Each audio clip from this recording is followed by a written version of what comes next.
nomination खालामनाय जोङो बेखौ बोजबनानै लानो हायाखै मानो होनोबा बिथांनि 17 बोसोरनि जेनाखि पाप बेखौ 14 चिरां दुवार ओनसोलनि रायजो राजाफ्रा खर'आव रुजुननानै लानो हाया थांनाय 17 बोसोराव बिथाङा जिबायदि जों खामानि मावबाय बिथाङा जोंनि ओनसोलनि रायजो राजाफोरखौ जिबायदि ट्रिटमेन्ट खालामबाय बिनि एगेन्स्टै जोङो जेब्लायबो गसंबोदोंमोन आरो इयुनावबो जों गसंलांबाय थागोन नोंथाङा दा मा थांखि जोंहा प्राक्तन बारग' आफादगिरि 14 चिरां दुवार ब्लक UPPL नि बिदाव मुसाहारि बिथांबो दङ जोंनि गागि सासे इंटेलेक्चुअल दिनेन सार दङ जोंहा भाइस प्रेसिडेंट दङ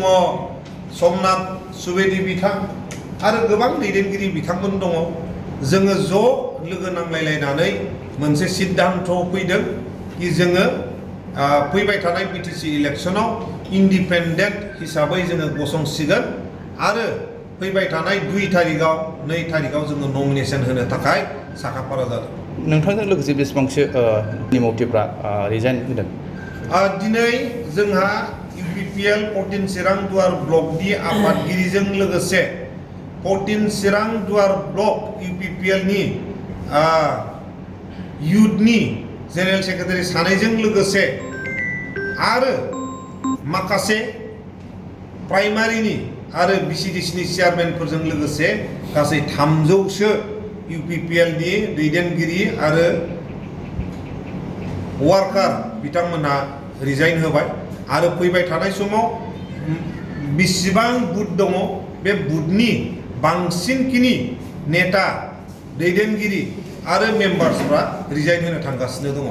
नोंथांनि समस्ति जिबेनो समस्तिआव जिहेतु खाम्फा बरगयारिया गोबाव सम सासन खालामदोंमोन बिनिफ्राय उदां मोननो थाखाय नोंथांमोना खाम्फा बरगयारिखौ फेजेनदोंमोन MCLA बिसायख'थियाव नाथाय फिन बिथांखौनो UPPL आव लाबोफिनबाय दा बिजाथि होफिनबाय दा नोंथांमोना बे ओनसोलनि जानानै मा सिन्था जादों दा बेखौनो जोङो गनायनानै लानो हायाखै जाय बिथांखौ जोङो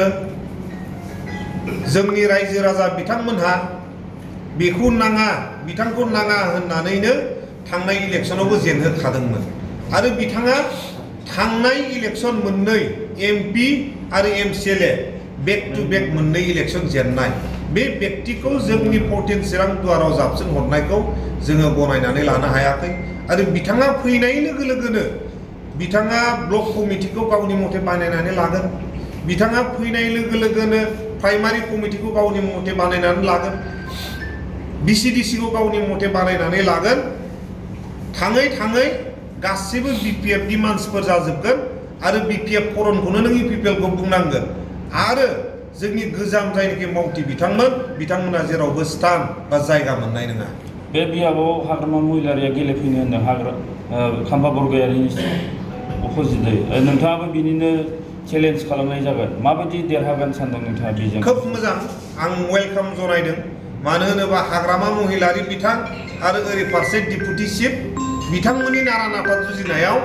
जोङो इंडिपेंडेंट हिसाबै 16,000 बारा भट मोननानै जोङो उथ्रिसार जानो हागोन आरो गभर्नमेन्टआ जायनो दागोन जों